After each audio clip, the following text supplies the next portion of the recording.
પાટણ જિલ્લામાં એલસીબી પોલીસે માતરવાડી વિસ્તારમાં બનાસ ડેરીના નામવાળા દૂધના ટેન્કરમાંથી 21,92,000 રૂપિયાની કિંમતનો વિદેશી દારૂ અને બિયરનો જથ્થો ઝડપી પાડ્યો છે.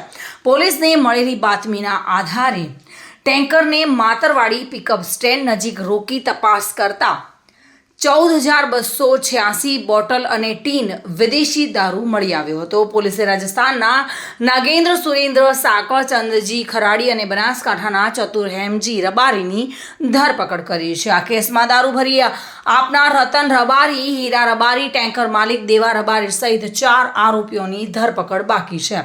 પોલીસે કુલ 36,98,000નો મુદ્દામાલ જપ્ત કર્યો છે, જેમાં 21,92,000નો વિદેશી દારૂ અને 15 લાખની કિંમતનું ટેન્કર તથા 6,000 રૂપિયાના 3 મોબાઈલ ફોનનો સમાવેશ થાય છે. સિદ્ધપુર ડીવાયએસપી કે પંડ્યાના જણાવ્યા મુજબ ડીસાથી આવેલું આ ટેન્કર ઉત્તર ગુજરાતના વિવિધ સેન્ટરો પર દારૂ પહોંચાડવાનું હતું અને પોલીસે બી ડિવિઝનલ પોલીસ સ્ટેશનમાં ગુનો દાખલ કરી વધુ તપાસ હાથ ધરી છે.